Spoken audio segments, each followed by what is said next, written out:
Isaías 53.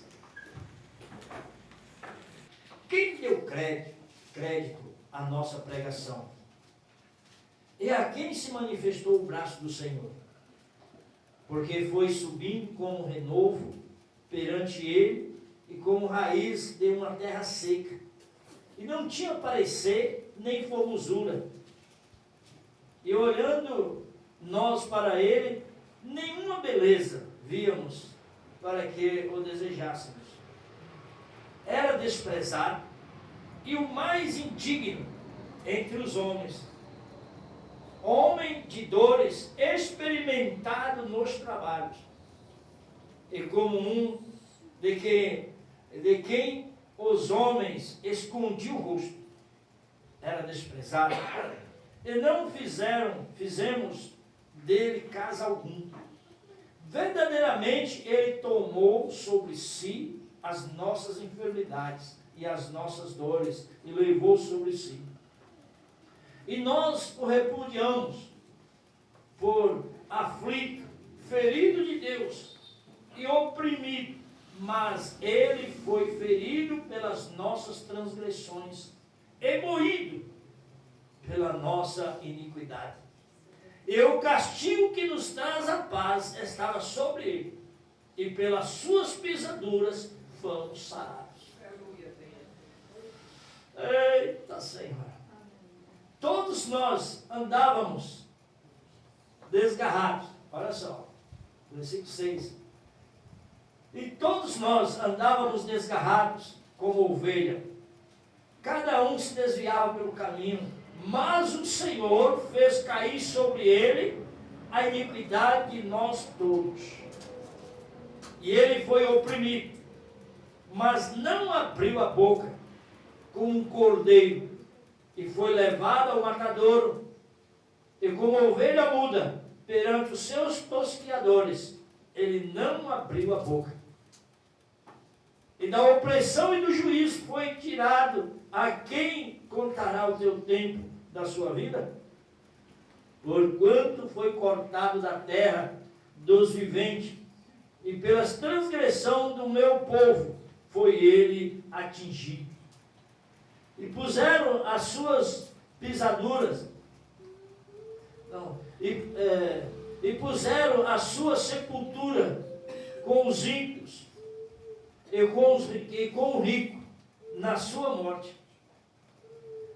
Porquanto nunca fez injustiça, nem houve engano na sua boca.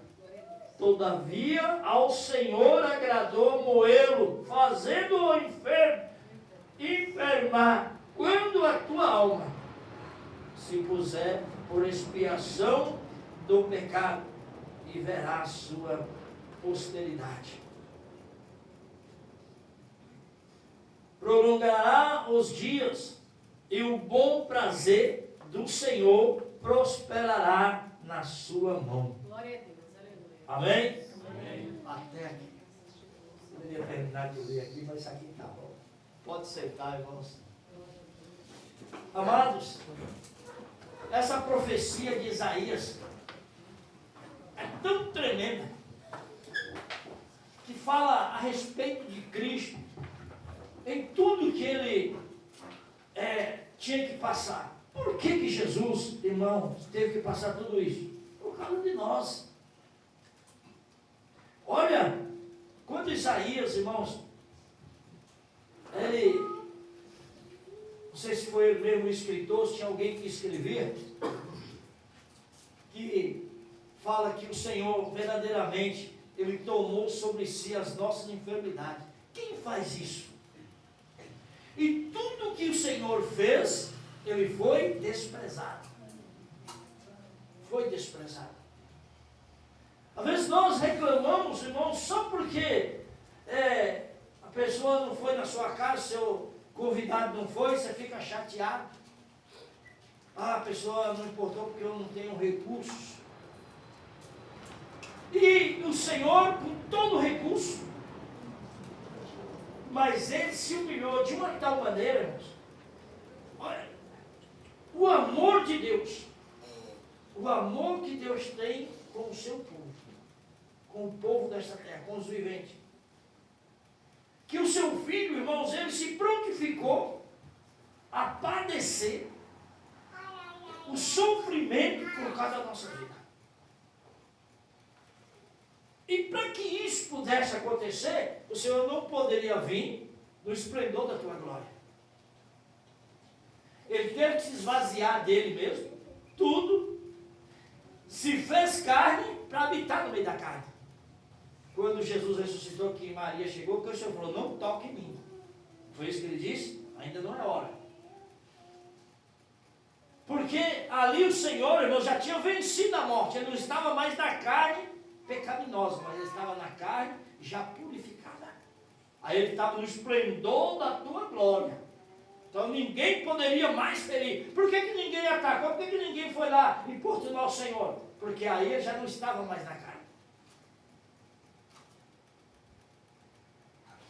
Ele se fez carne, habitou no meio da carne para falar com a carne, para mostrar a carne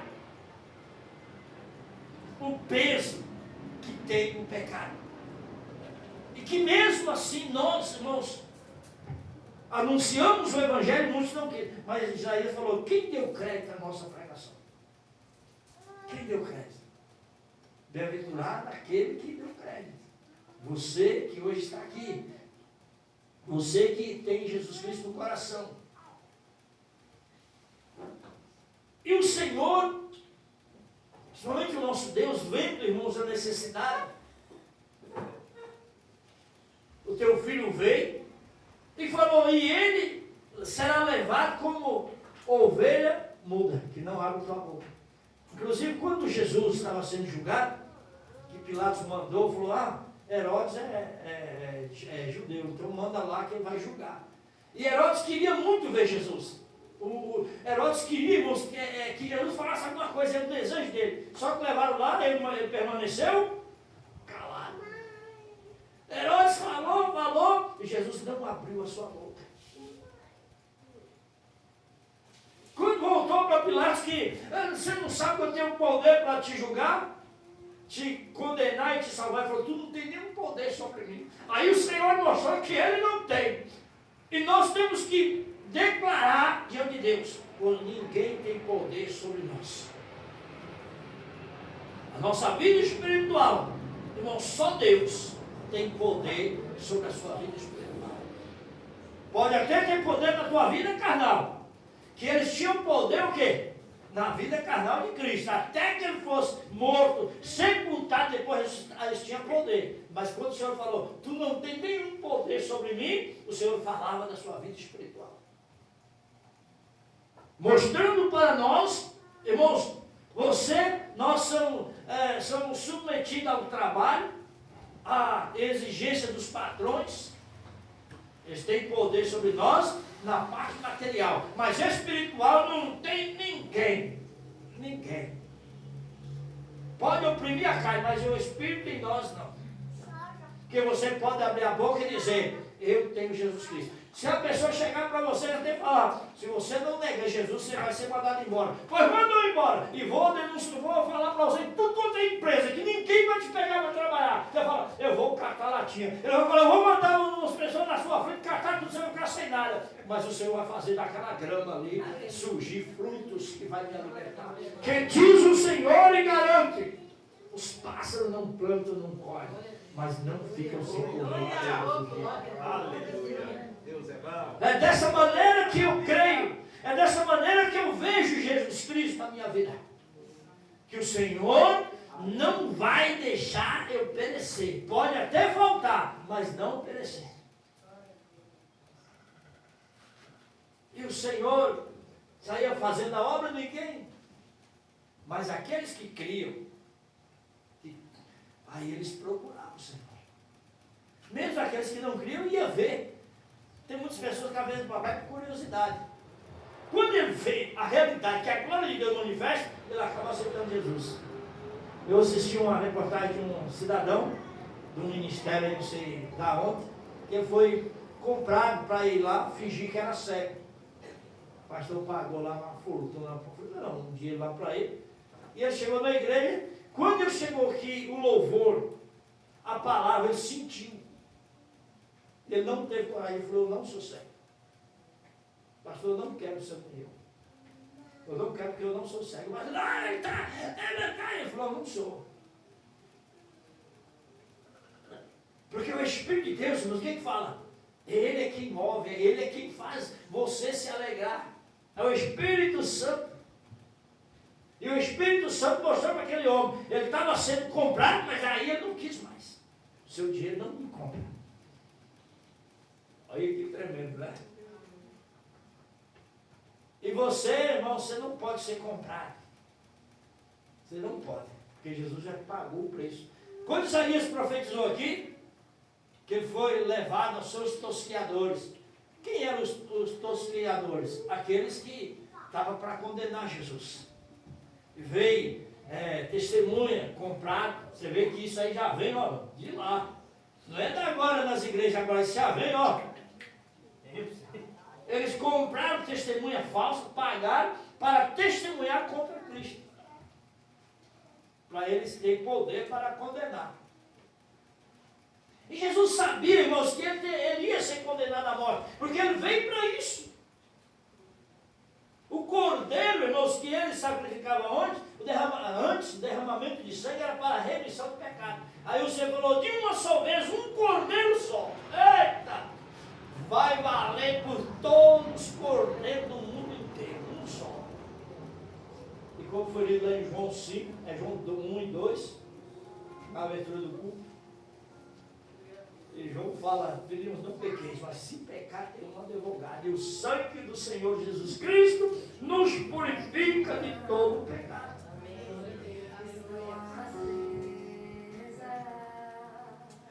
E ali o Senhor, irmãos, indo, julgava, o Senhor ali já preparado, porque primeiro o Senhor preparou. Quando terminou a ceia, eles cantaram um hino, não é verdade? Não é assim que está escrito? Eles foram para onde? O Monte das Oliveiras. E quando eles estavam lá, os discípulos cansados. Que nem hoje nós passamos o dia. Se ninguém descansou de tarde, você está no prego. Daqui a pouco, quando você sentar, você dorme. Os discípulos ali joelharam, vamos orar, vamos. Quando Jesus falou, fica aqui que eu vou um pouquinho mais na frente. Eu preciso estar longe de vocês agora um pouquinho. Mas de lá eu estou te vendo. Não deixarei que nada vai encostar, vai atrapalhar, o inimigo não vai contra vocês. Porque eu vim para isso, para pagar o preço. Jesus orou que ele suava. Quando ele voltou, estava todo mundo roncando. Eita! Os obreiros tudo roncando. O Senhor falou, não pode um pouquinho só comigo. Ele voltou, orou de novo. Quando voltou, continuava dormindo. O Senhor foi pela terceira vez. E quando ele orou, que suou, o seu suor pingava na terra, era como gotas de sangue. Aquilo, irmão, já estava pagando a nossa salvação, o nosso direito de entrar no reino de Deus. E o inimigo, irmãos, eles estavam festejando. Olha, o filho do Deus Altíssimo está sendo agora. E nós vamos vencer, porque ele vai morrer. Não sabia eles que o Senhor tinha que passar por isso, porque ele se fez carne. E aquela carne que o Senhor se fez tinha que ser mortificada. A mesma coisa nós. Quando o Senhor vier, essa carne podre aqui vai ser transformada, ela vai ser mortificada. Não que você vai morrer, vai ser sepultado. Se Jesus vier hoje, mas será transformado. Nós seremos transformados. Não subiremos do jeito com o corpo, mas não com a carne pecaminosa. Aí já é transformado. Voltaremos a ser Adão e Eva, quando o Senhor, que eles não tinham pecado. Nós vamos estar daquele jeito. Vocês entenderam? Glória a Deus. Vamos voltar e vão ser como eles do Jardim do Éden. Tinham liberdade. Os anjos, irmãos, provavelmente os anjos voavam sobre o Éden. E Adão e Eva olhavam e seus filhos, todos aqueles que já tinham nascido. Que não havia pecado, não havia o pecado, gera morte. Voltaremos a ser daquele jeito.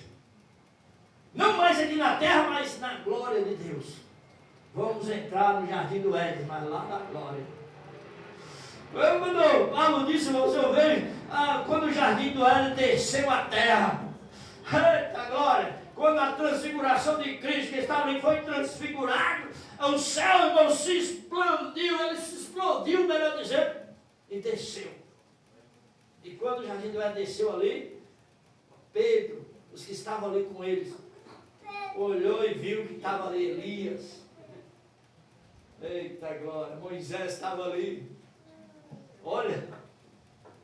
E Pedro, Senhor, façamos uma cabana aqui, vamos fazer isso. Aí o Senhor tocou neles, para que eles sentissem. Aí, quando Jesus acabou aquela glória que ele foi descido sobre o Senhor, que ele possuiu a glória dele de novo ali no monte, aí o jardim do Éden subiu de novo. E Jesus tocou neles, para que para eles fosse só uma visão. Aí ficou como que uma visão que eles tiveram no monte. E esse mesmo Jesus, depois de julgado, todos zombavam, bateram. Assisti um filme, não insisti muito, assisti um pedaço só, não quis mais. Aí eles coroando um homem lá com a coroa de plástico. Eu falei, por que não põe espinho mesmo lá então? Já que quer mostrar que põe espinho então. Mas de plástico qualquer um põe, né? Quero ver botar o espinho lá para afundar, que eles fizeram. E o sangue desceu. Cada gota de sangue do Senhor foi descido, irmão, foi derramado na terra, foi para pagar o teu pecado. Às vezes você não tem pecado, foi para pagar os meus. Mas aquilo ele estava pagando um preço muito alto. E quando o Senhor, irmãos, depois que ele cumpriu tudo, mesmo na cruz, a Bíblia diz que o Senhor se alegrou por aquele ladrão se arrepender, aquele assassino. Ele não era bonzinho não, irmão, ele era assassino, ele era ladrão. Ele estava na cruz, tinha uma esquerda e uma direita. Ali também o Senhor mostra para nós, irmãos, que quem está à direita de Cristo não será julgado. O da esquerda é criticando. A esquerda sempre é uma pedra no sapato, né? E a esquerda ali criticando, se você, o que salva você e nós também, aqui nós estamos aqui, vamos morrer, salva nós. Você não tem poder? O Senhor ignorou, nem deu atenção. Aí o que estava direito repreendeu a mim e falou, rapaz, cala a tua boca. Nós estamos pagando pelo que fizemos. E isso que fez. Ele não fez nada nenhum. Você vê que o mesmo ladrão reconheceu que Jesus Cristo não era, irmãos, pecador e não cometeu nenhum mal na terra. Aí quando ele falou isso, ele olhou para Jesus e falou, Senhor, lembra-te de mim. Por que ele não falou, Senhor, eu tenho o direito de salvar? Ele falou, Senhor, lembra de mim quando tu entrar no teu reino. E o Senhor falou, hoje estarás comigo no paraíso. Aleluia. Hoje. Glória a Deus. E alguns pregadores falam que quando Jesus foi morto e sepultado, os demônios estavam festejando lá embaixo. Jesus desceu lá nas profundezas, trancou Satanás e eles, irmãos, acabou a alegria deles. Porque o Senhor pregou aos espíritos que estavam trancados, estavam nas trevas. E no mesmo instante o Senhor também subiu ao céu. Porque ele falou, hoje estarás comigo. Então naquela noite o Senhor subiu ao céu. Provavelmente o Senhor subiu e desceu. Porque aí o Senhor já não estava mais na carne, mas sim no esplendor da tua glória. Mesma coisa que Jesus está aqui, ele pode estar lá no Japão. Ele está lá e está aqui. Mas como pode? O poder de Deus, nosso poder é limitado, mas de Cristo não. Do Senhor não tem limite o teu poder. Ele está na glória, desce. Nós não podemos ver com os nossos olhos carnais agora. Eu não sei, cai morto aí. Eu estava no monte. Eu estava no monte uma vez fazendo um jejum. E eu comecei a glorificar muito, e aquilo foi me alegrando, eu sozinho, fui glorificando. E eu temi como que o anjo de Deus podia aparecer ali. Eu falei, Senhor, não apareceu, eu caio como morto. Eu ouvi assim, parece que o céu baixou assim, desceu um pouco, e eu temi. E eu parei de orar, falei, Senhor, a minha carne não suportará a tua presença. Foi tremendo aquele dia. Olha, eu sozinho, orando, e comecei assim, que me deu vontade de sair pulando. Aí os irmãos não estavam vendo, meu irmão não me se escandalizado. Eita Deus tremendo. Amém, irmão? Vamos lá na cena, irmão. Agora esse mesmo, que sofreu, que padeceu,